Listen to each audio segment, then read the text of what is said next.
Hello guys, welcome two is electrical. तो हम कर रहे थे न्यूमेरिकल्स, ठीक है, ट्रांसफार्मर के अंदर। तो 2 लेक्चर अभी तक हो चुके हैं, आज थर्ड लेक्चर है, ठीक है। तो इसमें मैं आपको न्यूमेरिकल लेके चल रहा हूँ। देखो, फर्स्ट जो न्यूमेरिकल अपन ने लिया है, इसके अंदर क्या कह रहा है, अ 200 volt 60 hertz single phase transformer has hysteresis and eddy current losses of 250 what and 90 what respectively. इसका मतलब क्या बोल रहा है कि हिस्टैरिसीस लॉसेस दे रखे हैं 250 वॉट और एडी करंट लॉसेस दे रखे हैं अपने को कितने 90 वॉट। ओके, ट्रांसफार्मर वर्क किस पे कर रहा है 200 वोल्ट 60 हर्ट्ज पे। जहां भी लॉसेस आए उसका मतलब इन दो पैरामीटर्स को देखना है, ठीक है। तो सबसे पहले दिखाते हैं V by F ratio. V by F ratio कितना आ रहा है, वोल्टेज है हमारे पास 200, ओके, अपॉन 60, ओके, ठीक है। चल आगे आगे देखते हैं।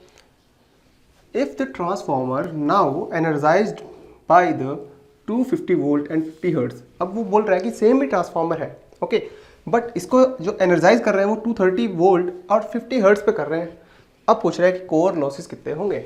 चलिए देखते हैं।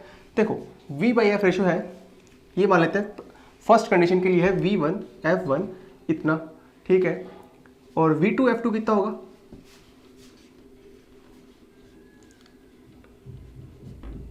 V2 F2 की वैल्यू क्या होने वाली है 230 डिवाइड बाई 50, 230 डिवाइड बाई 50। क्या ये दोनों इक्वल आएंगे? कभी नहीं आएंगे। इसका मतलब V by F ratio is not constant, okay. अगर V by F ratio constant नहीं है तो उस कंडीशन के अंदर हिस्टैरिसीस लॉस और एडी करंट लॉसेस क्या होते थे अपने।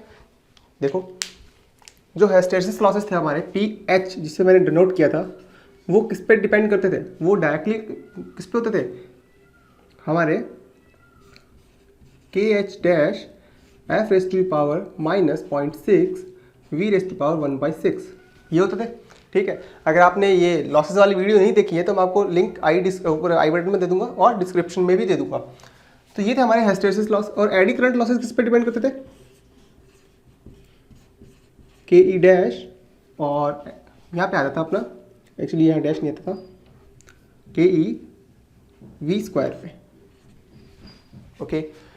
दोनों हमारे पास वैल्यूज है, क्या कर सकते हैं अपन। देखो, PH2 निकालना है तो देखो यहाँ पे निकालते हैं PH2 की value, PH2 upon PH1, constant तो कांस्टेंट रहता है, F, देखो F रेस टू पावर 0.6 है, इसको मैं नीचे लेके आता हूँ तो यहाँ पे क्या आ जाएगा F1 upon F2 raise to power 0.6, okay, into voltage की पावर है V2 upon V1 raise to power 1/6, okay, ठीक है। चलिए वैल्यू पुट कर देते हैं। PH2 की वैल्यू कितनी आने वाली है, F1 की वैल्यू कितनी है, F1 ये रहा 60 हर्ट्ज, 60 डिवाइड बाई 50, 0.6 इसकी पावर आ जाएगी, multiply with V2 upon V1, V2 ये रहा 230 और divide by V1 200, okay, power 1/6 और मल्टीप्लाई में क्या आ जाएगा, PH1 लॉसेस कहाँ पे है, ये रहे 250 वाट, 250 से मल्टीप्लाई कर दो इसको, तो कितना आंसर आ रहा है चेक कर लेते हैं। इसको कैलकुलेटर से करना पड़ेगा, और कैलकुलेटर कहाँ गया, ये रहा। देखो 60 डिवाइड बाई 50, इसकी पावर है 0.6, मल्टीप्लाई विथ, ये हो जाएगा हमारा, एक मिनट, इसको थोड़ा अलग से लिखना पड़ेगा बार बार, ये है हमारा 1.1156 मल्टीप्लाई विथ और 230 divide by 200 raise to power 1.6 multiply with 250, तो ये आ गया हमारे पास 312.64 इक्वल्स टू मल्टीप्लाई विद 1.1156। तो हमारे पास टोटल लॉसेस कितने आ रहे हैं, PH2 348.79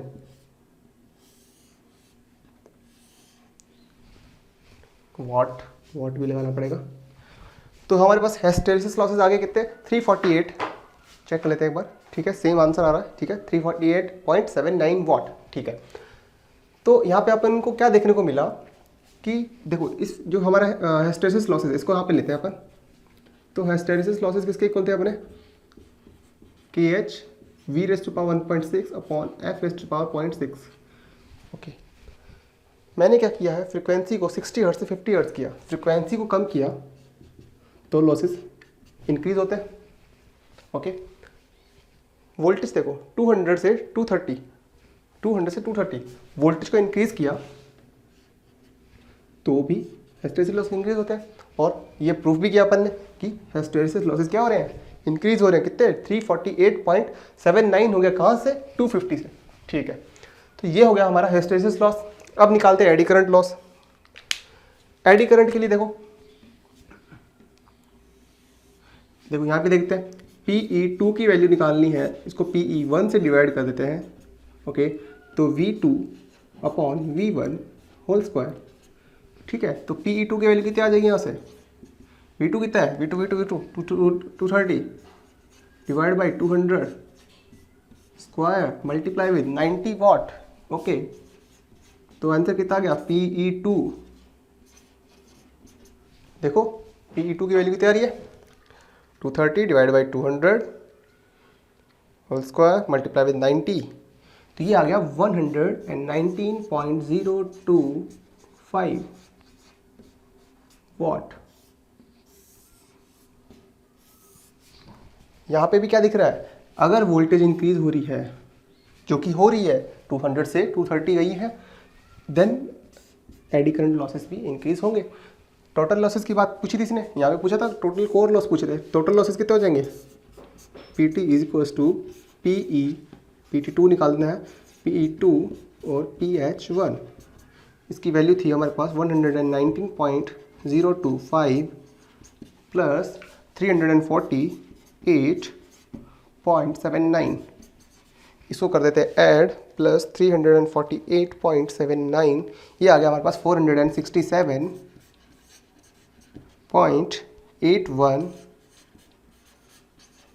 वाट। ये आ गया हमारे पास टोटल कोर लॉस। तो इसका आंसर कितना आएगा, 467.81 वाट, ठीक है। तो ये था हमारा न्यूमेरिकल, किसके ऊपर, जब हमारा V/F रेशियो कांस्टेंट नहीं है, ठीक है। तो ये हो गया हमारा न्यूमेरिकल नंबर 1।